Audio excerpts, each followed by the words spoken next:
Apparently in Philadelphia, if you commit a crime, but you do it in the name of social justice, then you're not responsible for that crime, and you shouldn't be prosecuted for it. At least that's what I'm gathering as I look through this article from the Philadelphia Inquirer, where they point out that hundreds of people arrested in the Philadelphia supposedly uprisings can avoid prosecution through some new restorative justice program.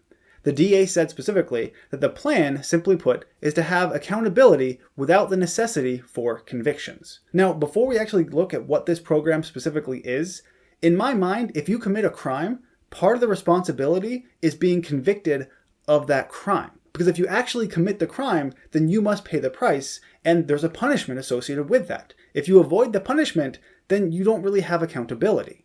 But let's just jump in and find out what this restorative program actually is. It takes a while in this article to find it, but we have a few paragraphs where they point out that Reverend Donna Jones will run a restorative justice education session for all participants, and those who opt in will join restorative circles where defendants, business people, and community members will be able to voice the harm they experienced and what is needed to repair it.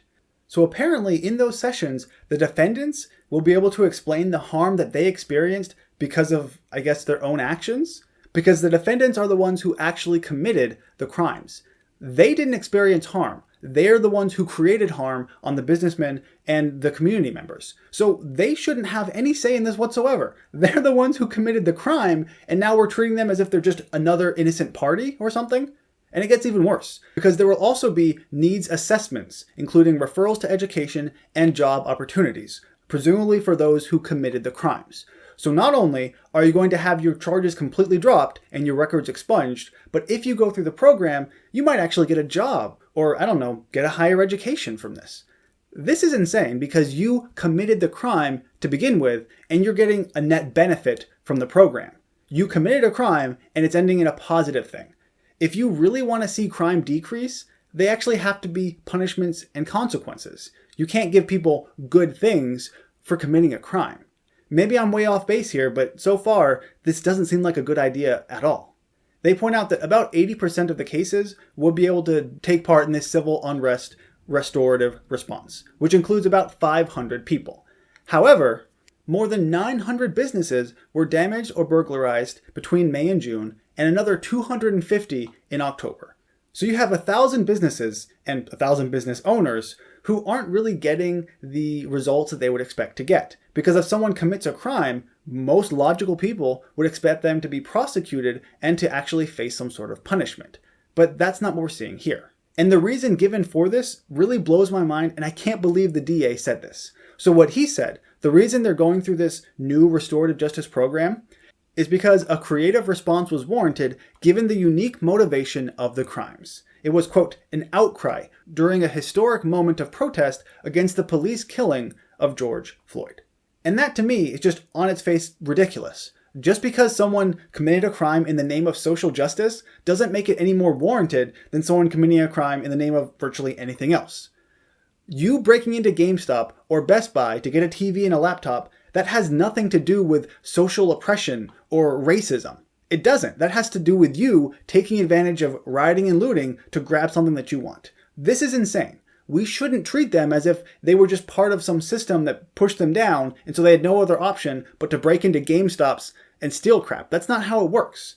But that's what these people are doing. They're giving them an out and saying, well, you didn't really mean to do that or you were pushed to do that. It was just an outcry. So we're going to give you a little bit of an out and it's not going to be on your record. One of the defense attorneys said that he was tired and angry after years of watching poor, marginalized people get dragged ever deeper into the legal system. And to that I say, I really don't care. I don't care if you're poor. I don't care if you're marginalized. If you commit a crime, you are responsible for that crime. And there are consequences for that crime. Just because you happen to be poor or in some way marginalized doesn't mean you can get away with a crime.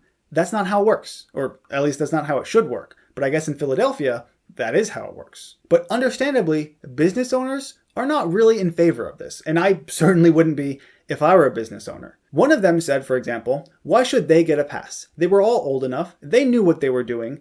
If I can help it, no. You committed a crime, you have to pay for it. And I 100% agree. If I were a business owner in Philadelphia and my business was attacked or ransacked or whatever, I would be very pissed about this move for restorative justice. Because it's not really restorative to me. It's restorative to the people who committed the crimes. It's beneficial to them, but not to the business owners, not to the people who are actually harmed by the real crime. Nick Shenoy, the chief executive of the Asian American Chamber of Commerce in Philadelphia, said that these were not minor crimes. But many of the business owners are fearful to speak out or even come forward because there is no assurance from the city of protecting them.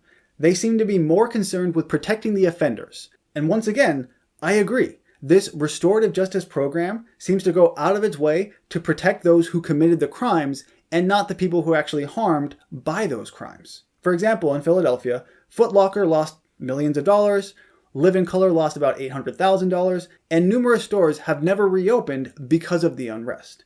So these businesses don't seem to matter as much as the people who committed the crimes against them. And once again, I don't really care what their so-called motivation was. If they were traumatized by the death of George Floyd, well, I'm sorry, that was a pretty horrific experience, but you can't then take your anger out on a store that had absolutely nothing to do with it. That doesn't make any sense. You are hurting your own community, and this restorative justice program, I don't really think it's going to help the community. If you want to lower crime, the way you should probably do that is by actually punishing those who commit the crime. If you give them a pass, well, are they really going to learn their lesson? Do you think crime is going to decrease because you're not prosecuting them? If you say there's a punishment for doing something, then you actually have to follow through on that punishment.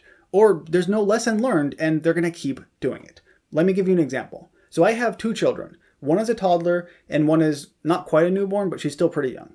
And the toddler, he likes to take the pacifier of the newborn because he doesn't get it throughout the day. So he does that fairly frequently. If I tell him not to do it and then he does it and I don't respond in any way, I don't do anything about it, do you think he's ever really going to stop? Probably not. I have to take the pacifier away from him, give it back to her, and give him a timeout or time in, as we call it. So my point is that this restorative justice program, it doesn't really seem like it's going to work, at least not to me logically. And maybe I'm missing something here. Maybe you have more information than I do. But knowing people as I do, and knowing how humans react to things, if there's not really a punishment, if there's not really any sort of pushback when you commit a crime, other than having to go to some education sessions, I guess, why would you not just commit the crime again? It doesn't make sense to me because you had a net benefit. Heck, you might even find a job from it or go to school after it. It just doesn't make sense to me. But what do you think about all this in the comment section down below? And if you live in Philadelphia, if you remember the riots and the looting that was happening, do you think this is a just response? Is this a proportional response to the crime that they committed? And be sure to subscribe and leave a like on this video. As always, thank you for watching, and I'll see you next time.